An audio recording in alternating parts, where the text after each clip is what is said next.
ನಮಸ್ಕಾರ ರಿವ್ಯೂ ಚಾನಲ್ಗೆ ಸ್ವಾಗತ. ನಾನು ಸೌಖ್ಯ ಗಾಂವ್ಕರ್. ಕೆಲವು ದಿನಗಳಿಂದ ನಟಿ ರನ್ಯಾ ಗೋಲ್ಡ್ ಸ್ಮಗ್ಲಿಂಗ್ಗೆ ಸಿಕ್ಕಾಪಟ್ಟೆ ಸದ್ದು ಮಾಡ್ತಾ ಇದೆ, ಸಂಚಲನ ಸೃಷ್ಟಿ ಮಾಡಿದೆ.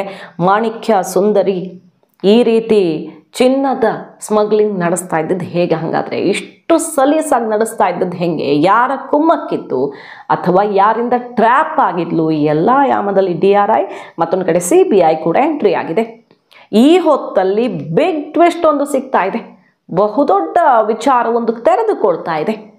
ಹಾಗಾದರೆ ದೊಡ್ಡ ರಾಜಕಾರಣಿಯ ಜೊತೆಗೆ ರನ್ಯಾಳಿಗೆ ಲಿಂಕ್ ಇದೆಯಾ? ಯಾರು ಆ ಸೌತ್ ಬಿಗ್ ಲೀಡರ್? ಹಾಗಾದರೆ ಕರ್ನಾಟಕದವರೇನಾ ಆ ಬಿಗ್ ಲೀಡರ್? ಇಷ್ಟು ದೊಡ್ಡ ಪ್ರಮಾಣದಲ್ಲಿ ಸರ್ಕಾರದಿಂದ ಭೂಮಿ ಆಕೆಯ ಕಂಪನಿಗೆ ಹೋಗಿದ್ದು ಹೇಗೆ? ಈ ಲಿಂಕಲ್ಲಿ ಈಗ ಇನ್ವೆಸ್ಟಿಗೇಷನ್ ಶುರುವಾಗ್ತಾ ಇದ್ದು, ಢವ ಶುರು ಆಯ್ತಾ ಬಿಗ್ ಲೀಡರ್ಗೆ? ಏನಿದು ಹಾಗಾದರೆ ಸೀಕ್ರೆಟ್ ಲಿಂಕ್ ಓಪನ್ ಆಗಿರೋದು? ಮಾಹಿತಿ ಮುಂದೆ ಇಡ್ತಾ ಹೋಗ್ತೀವಿ. ಮಿಸ್ ಮಾಡದೆ ನಮ್ಮ ಚಾನಲ್ನ ಸಬ್ಸ್ಕ್ರೈಬ್ ಮಾಡಿ, ನಿಮ್ಮ ಅಭಿಪ್ರಾಯ ಕಮೆಂಟ್ ಮಾಡಿ ತಿಳಿಸಿ. ವೀಕ್ಷಕರೇ, ರನ್ಯಾ ಒಬ್ಳು ಹೀರೋಯಿನ್ ಆಗಿ, ಆಕೆ ಅಧಿಕಾರಿಯ ಮಗಳಾಗಿ ತನ್ನದೇ ಆದಂತಹ ಒಂದು ಸರ್ಕಲನ್ನು ಬಿಲ್ಡ್ ಮಾಡಿಕೊಂಡು, ನೆಟ್ವರ್ಕನ್ನು ಬಿಲ್ಡ್ ಮಾಡಿಕೊಂಡು ಪದೇ ಪದೇ ದುಬೈಗೆ ಹಾರ್ತಾ ಇದ್ದು ತನ್ನ ಉಡುಪು ಡಿಸೈನ್ಗಳ ಮೂಲಕವೇ ಕೆಜಿ ಗಟ್ಟಲೆ ಚಿನ್ನವನ್ನು ಸಾಗಿಸ್ತಾ ಇದ್ದಿದ್ದು ಹೇಗೆ? ಯಾರನ್ನೂ ಕೂಡ ಆಕೆ ಅನುಮಾನ ಬರದೇ ಇರೋ ರೀತಿಯಲ್ಲಿ ಮ್ಯಾನೇಜ್ ಮಾಡ್ತಿದ್ಲು, ಅಷ್ಟು ಚೆನ್ನಾಗಿ ಯಾಮಾರಿಸ್ತಾ ಇದ್ಲು ಅಂದರೆ ಅದು ಹೇಗೆ ಸಾಧ್ಯ ಆಯಿತು? ಮತ್ತು ಇದೆಲ್ಲ ಲಿಂಕ್ ಆಗಿದ್ದು ಹೇಗೆ ಅನ್ನೋ ಪ್ರಶ್ನೆ ಇದ್ದೇ ಇದೆ. ಇಷ್ಟು ದೊಡ್ಡ ಜಾಲವನ್ನು ಒಬ್ಬಳೇ ನಿಭಾಯಿಸಕ್ಕಂತೂ ಸಾಧ್ಯ ಇಲ್ಲ. ಆಕೆ ಸುತ್ತಮುತ್ತ ಯಾರ್ಯಾರಿದ್ದಾರೆ, ಅಥವಾ ಯಾವುದೋ ಕೆಲಸ ಮಾಡೋದಕ್ಕೆ ಹೋಗಿ ಟ್ರ್ಯಾಪ್ ಆಗಿದ್ದಾಳ ರನ್ಯಾ? ಈಗ ಅನಿವಾರ್ಯವಾಗಿ ಈ ಕೆಲಸವನ್ನು ಆಕೆಯಿಂದ ಮಾಡಿಸಲಾಗ್ತಿದೆಯಾ? ಈ ಆಯಾಮದಲ್ಲೂ ತನಿಖೆ ಮಾಡಬೇಕಲ್ಲ. ಆಕೆ ಹೇಳ್ಕೊಂಡಿದ್ದಾಳಂತೆ, ನಾನು ಕೆಲವು ಸ್ಮಗ್ಲರ್ಗಳ ಮೂಲಕ ಟ್ರ್ಯಾಪ್ ಆಗಿದ್ದೀನಿ, ಸಿಕ್ಕಾಕ್ಕೊಂಡಿದ್ದೀನಿ ಅವ್ರ ಜಾಲಕ್ಕೆ, ಏನು ಮಾಡೋಕ್ಕಾಗಲ್ಲ, ಕೇಳಬೇಕು ಅನ್ನೋ ರೀತಿಯಲ್ಲಿ ಅದನ್ನು ಕೂಡ ಆಕೆ ಹೇಳ್ಕೊಂಡಿದ್ದಾಳಂತೆ. ಇದರ ನಡುವೆ ಗೊತ್ತಾಗ್ತಿರೋದು, ಇದಕ್ಕೆ ರಾಜಕಾರಣಿಗಳ ಲಿಂಕ್ ಇರುವಂಥ ವಾಸನೆ ಬರ್ತಾ ಇದೆ. ಗಂಭೀರವಾದ ವಿಚಾರನೇ ಸುಮಾರು ದಿನಗಳಿಂದ ಚರ್ಚೆ ಆಗ್ತಿತ್ತು. ಸೌತ್ನ ಬಿಗ್ ಲೀಡರ್ ಒಬ್ಬರು ಆಕೆಯನ್ನ ಎಲ್ಲ ಕೆಲಸಕ್ಕೆ ಬಳಸ್ಕೊಳ್ತಿದ್ದಾರಾ? ಆಕೆ ಮೂಲಕ ಇದೆಲ್ಲ ಸ್ಮಗ್ಲಿಂಗು ಮತ್ತೊಂದು ಮಾಡಿಸ್ತಾ ಇದ್ದಾರಾ? ಆಕೆಯ ಜೊತೆಗೆ ಅಥವಾ ಆಕೆಯ ಬೆನ್ನ ಹಿಂದೆ ನಿಂತಿದ್ದಾರಾ ಅನ್ನೋದೆಲ್ಲ ಚರ್ಚೆ ಆಗಿದೆ. ಈಗ ನೋಡಿ ಗೊತ್ತಾಗ್ತಿರೋ ವಿಷಯ ಏನಪ್ಪ ಅಂತ ಕೇಳಿದ್ರೆ, ನಟಿ ರನ್ಯಾ ರಾವ್ಗೆ ಸಂಬಂಧಪಟ್ಟಂತೆ ಒಂದು ಕಂಪನಿ ಇದೆ. ಆ ಕಂಪನಿ ಹೆಸರೇನು? ಝೆರೋದಾ ಇಂಡಿಯಾ ಪ್ರೈವೇಟ್ ಲಿಮಿಟೆಡ್ ಅಂತ. ಇದೇನೋ ತುಮಕೂರು ಹತ್ರ ಇದೆಯಂತ, ತುಮಕೂರು ಶಿರಾದ ಹತ್ರ ಇದೆ ಅಂತ ಮಾಹಿತಿ. ಇದರ ನಿರ್ದೇಶಕಿಯಾಗಿದ್ದಾಳೆ, ಝೆರೋದಾ ಇಂಡಿಯಾ ಪ್ರೈವೇಟ್ ಲಿಮಿಟೆಡ್ ಕಂಪನಿಯ ನಿರ್ದೇಶಕಿಯಾಗಿದ್ದಾಳೆ ಹರ್ಷವರ್ಧಿನಿ ರನ್ಯಾ. ಈಕೆಯ ಕಂಪನಿಗೆ 2023ರಲ್ಲಿ KIADBಯಿಂದ 12 ಎಕರೆ ಜಮೀನು ಹೋಗಿದೆ. KIADBಯಿಂದ 2023ರಲ್ಲಿ, 23 ಅಂದರೆ ಕಾಂಗ್ರೆಸ್ ಸರ್ಕಾರ ಬಂದ ಮೇಲೆ, ಚುನಾವಣೆ ಆದ ಮೇಲೆ ಅಥವಾ ಅದರ ಮುಂಚೆ, ನೀತಿ ಸಂಹಿತೆಗೂ ಮುನ್ನ, BJP ಸರ್ಕಾರದ ಆಡಳಿತ ಅವಧಿಯೆಲ್ಲ ಅನ್ನೋದು ಡೇಟು ಗೀಟೆಲ್ಲ ಗೊತ್ತಾಗಬೇಕು. ಒಟ್ಟಿನಲ್ಲಿ 23ರ ಇಸ್ವಿಯಲ್ಲಿ, 2 ವರ್ಷಗಳ ಹಿಂದೆ ಯಾವ ಸರ್ಕಾರದ ಅವಧಿಯಲ್ಲಿ ಅನ್ನೋದು ಗೊತ್ತಾಗಬೇಕು. ಮತ್ತು ಯಾರ ಲಿಂಕಲ್ಲಿ ಇದು ನ್ಯಾಯಯುತವಾಗಿ ಬಂತ ಅಥವಾ ಲಾಟರಿ ಪ್ರಕ್ರಿಯೆಯಲ್ಲಿ ಏನೋ ಗೋಲ್ಮಾಲಾಗಿ ಈಕೆಗೆ ಸಿಗುವಂತಾಯ್ತಾ? ಹಲವು ಪ್ರಶ್ನೆಗಳಿವೆ. ರನ್ಯಾ ಕಂಪನಿಗೆ 12 ಎಕರೆ KIADBಯಿಂದ ಬಂದಿದೆ 2023ರಲ್ಲಿ. ಅಂದರೆ ಇದು ಸಣ್ಣ ಲಿಂಕ್ ಅಲ್ಲ, ದೊಡ್ಡ ಲಿಂಕೇ ಏನೋ ಇದೆ ಅಂತ ಆಯಿತು. ರಾಜಕಾರಣಿಗಳ ಕೃಪಾ ಕಟಾಕ್ಷ ಇರಬಹುದು ಅನ್ನುವ ಆಯಾಮದಲ್ಲಿಯೂ ಈಗ ತನಿಖೆ ಶುರುವಾಗ್ತಾ ಇದೆ. ಯಾಕಂದರೆ ಇಲ್ಲಿ CBI ಎಂಟ್ರಿ ಆಗ್ತಿದೆ. DRI ಈ ಸ್ಮಗ್ಲಿಂಗು, ಅಂತಾರಾಷ್ಟ್ರೀಯ ಲಿಂಕು ಯಾವ ರೀತಿ ಆಕೆ ನಡೆಸ್ತಾ ಇದ್ಲು ಅನ್ನೋದ್ರ ಬಗ್ಗೆ ಎಲ್ಲ ಇನ್ವೆಸ್ಟಿಗೇಷನ್ ನಡೆಸ್ತಾ ಇದ್ದಾರೆ, ಕಸ್ಟಡಿಗೆ ತಗೊಂಡಿದ್ದಾರೆ. ಆದರೆ CBI ಅವ್ರಿಗೂ ಕೊಟ್ಟಿದ್ದಾರೆ. ಈಗ DRI ಕಡೆಯಿಂದನೇ CBIಗೆ ಹಸ್ತಾಂತರಿಸಲಾಗಿದೆ. ನೋಡಿ, ಪರಮೇಶ್ವರ್ ಅವರೇ ಹೇಳಿಕೆ ಕೊಟ್ಟಿದ್ದಾರೆ, ರನ್ಯಾ ರಾವ್ ಪ್ರಕರಣಕ್ಕೆ ಸಂಬಂಧಪಟ್ಟಂತೆ CBIಗೆ ಹೋಗಿದೆ ಅಂತ ಗೊತ್ತು, ಬಟ್ ನಮ್ಮ ಸರ್ಕಾರ ವಹಿಸಿರೋದಲ್ಲ, DRIನವರು ಕೊಟ್ಟಿರಬಹುದು, ನನಗೆ ಇದ್ರ ಬಗ್ಗೆ ಮಾಹಿತಿ ಇಲ್ಲ ಅಂತ ಹೇಳ್ತಾರೆ ಅವರು. ಸೊ CBI ಎಂಟ್ರಿ ಆಗ್ತಿರೋದ್ರಿಂದ ಈಗ ಇದೆಲ್ಲ ಲಿಂಕ್ ಓಪನ್ ಆಗುತ್ತೆ. ಬರೀ ಗೋಲ್ಡ್ ಸ್ಮಗ್ಲಿಂಗ್ ಅಲ್ಲ, ಆಕೆಯ ಲಿಂಕ್ ಏನು, ಆಕೆಯ ವ್ಯವಹಾರ ಏನು, ಯಾರಿದ್ದಾರೆ, ಎಲ್ಲ ಓಪನ್ ಆಗ್ತಿದೆ ಈಗ.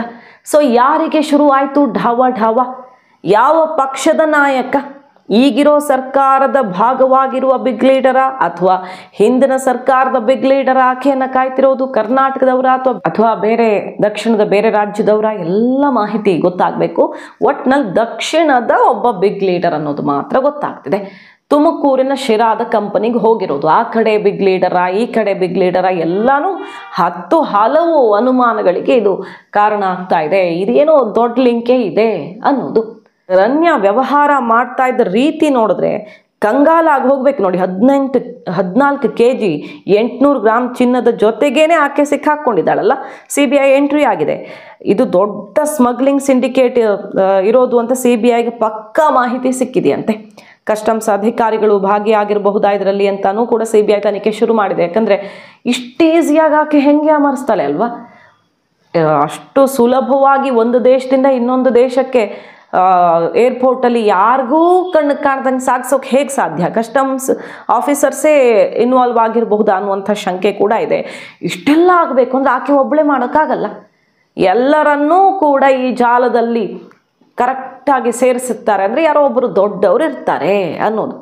ರಾಜಕಾರಣಿಗಳ ಹಸ್ತಕ್ಷೇಪಕ್ಕೂ ಒಂದಷ್ಟು ಸಾಕ್ಷಿ ಸಿಕ್ಕೇ ಬಿಟ್ಟಿದೆಯಂತೆ. ಈಗ DRI ಅಧಿಕಾರಿಗಳು ವಿಚಾರಣೆ ಮಾಡಿದ್ದಾರೆ. ದಕ್ಷಿಣ ಭಾರತದ ಖ್ಯಾತ ರಾಜಕಾರಣಿಯೊಬ್ಬರು ಗೋಲ್ಡ್ ಸ್ಮಗ್ಲಿಂಗ್ ಮಾಡಿದ್ದು ಅಂತ ಆಕೆಯೇ ಹೇಳಿಕೆ ಕೊಟ್ಟಿದ್ದಾಳಂತೆ. ರನ್ಯಾ ರಾವ್ ಹೇಳಿಕೆ ಕೊಟ್ಟಿದ್ದಾಳೆ. ಚಿತ್ರಹಿಂಸೆ ಕೊಟ್ಟು ಚಿನ್ನದ ಕಳ್ಳ ಸಾಗಾಣಿಕೆಗೆ ನನ್ನನ್ನು ತಳ್ಳಿದ್ದಾರೆ. ನನ್ನ ಬ್ಯೂಟಿ ಅಥವಾ ಈ ರೀತಿ ನನಗಿರುವಂಥ ಚಾಕಚಕ್ಯತೆ ಅಲ್ಲ, ಅವ್ರು ಗಮನಿಸಿ ನನಗೆ ಚಿತ್ರಹಿಂಸೆ ಕೊಟ್ಟು ನನ್ನನ್ನು ಈ ಸ್ಮಗ್ಲಿಂಗಿಗೆ ತಳ್ಳಿದ್ದಾರೆ, ಅಂದರೆ ನನ್ನನ್ನು ಯೂಸ್ ಮಾಡ್ಕೊಳ್ತಿದ್ದಾರೆ ಈ ರಾಜಕಾರಣಿ ಅಂತ ಹೇಳಿಕೆ ಕೊಟ್ಟಿದ್ದಾಳಂತೆ. ಹೆಸರು ಹೇಳಿದಾರೋ ಅಥವಾ ಬರೀ ಒಬ್ಬರು ಪ್ರಭಾವಿ ರಾಜಕಾರಣಿ ಅಂತ ಮಾತ್ರ ಹೇಳಿದಾರೋ ಗೊತ್ತಾಗಬೇಕು. ಸೊ ಕೆಲವು ರಾಜಕಾರಣಿಗಳಿಗೀಗ ಢವ ಶುರುವಾಗಿದೆ. ಕೇರಳದ ಪ್ರಮುಖ ಗೋಲ್ಡ್ ಸ್ಮಗ್ಲಿಂಗ್ ಕೇಸ್ಗೂ ಕೂಡ ಇಲ್ಲಿ ಲಿಂಕ್ ಇದೆಯಾ ಅನ್ನೋ ನಿಟ್ಟಿನಲ್ಲೂ ಕೂಡ ತನಿಖೆ ಆಗ್ತಾ ಇದೆ. ಕೇರಳದಲ್ಲೂ ಇದೇ ರೀತಿಯಲ್ಲಿ 2020ರಲ್ಲಿ ಒಂದು ಜಾಲ ಪತ್ತೆಯಾಗಿತ್ತು. 30 kg ಚಿನ್ನ ತಿರುವನಂತಪುರ ಏರ್ಪೋರ್ಟ್ನಲ್ಲೆಲ್ಲ ಸೀಸ್ ಆಗಿತ್ತು. ಉದ್ಯಮಿ ರಾಜಕಾರಣಿ ಸ್ವಪ್ನ ಸುರೇಶ್ ಪ್ರಮುಖ ಆರೋಪಿಯಾಗಿದ್ದರು. ಸೊ ಇದಕ್ಕೂ ಏನಾದರೂ ಲಿಂಕ್ ಇದೆಯಾ ಅನ್ನೋದನ್ನು ಕೂಡ ಹುಡುಕಾಡ್ತಾ ಇದ್ದಾರೆ. ರನ್ಯಾ ಮೊಬೈಲ್ನಲ್ಲಿ ಹಲವಾರು ರಹಸ್ಯಗಳಿವೆ ಅಂತ ಗೊತ್ತಾಗ್ತಿದೆ. CBIನಿಂದ ರನ್ಯಾ, ಆಕೆಯ ಪತಿ ಜತಿನ್ ವಿಚಾರಣೆ ಆಗ್ತಿದೆ. DRI ತನಿಖೆ ವೇಳೆ ರನ್ಯಾರಾವ್ ಮೊಬೈಲ್ನಲ್ಲಿ ಇದೆಲ್ಲ ಸೀಕ್ರೆಟ್ಸ್ ಔಟ್ ಆಗ್ತಿರೋದು. ಸೊ ಆಕೆ ಜೊತೆ ನಿರಂತರ ಸಂಪರ್ಕದಲ್ಲಿರುವಂಥ ಅಧಿಕಾರಿಗಳು ಅಥವಾ ಪ್ರಭಾವಿಗಳು ಇನ್ಯಾರ್ಯಾರಿದ್ದಾರೆ ಅಂತ ಪರಿಶೀಲನೆಯನ್ನು ನಡೆಸಲಾಗ್ತಿದೆ. 40 ದೇಶಗಳಿಗೆ ರನ್ಯಾ ಪ್ರವಾಸ ಮಾಡಿರೋ ಮಾಹಿತಿ ಸಿಗ್ತಾ ಇದೆ. 27 ಬಾರಿ ದುಬೈಗೆ ಹೋಗಿ ಬಂದಿದ್ದಾಳೆ. ಯಾವ ಉದ್ದೇಶಕ್ಕೆ ಹೋಗಿ ಬಂದಿದ್ದಾಳೆ, ಹೇಗೆ ಅಷ್ಟು ಸಲ ಟ್ರಾವೆಲ್ ಮಾಡ್ತಾ ಇದ್ಲೋಳು? ಎಲ್ಲೋ ಇಲ್ಲೇ ನಮ್ಮ ಬೆಂಗಳೂರಲ್ಲಿ ಒಂದು ಏರಿಯಾದಿಂದ ಇನ್ನೊಂದು ಏರಿಯಾಗೆ ಹೋದಷ್ಟೇ ಬೇಗ, ಬೆಳಗ್ಗೆ ಹೊರಟ್ರೆ ಮತ್ತು ವಾಪಸ್ಸು, ಆ ಥರ ಆಕೆ ಬಿಸ್ನೆಸ್ ನಡೀತಾ ಇತ್ತು.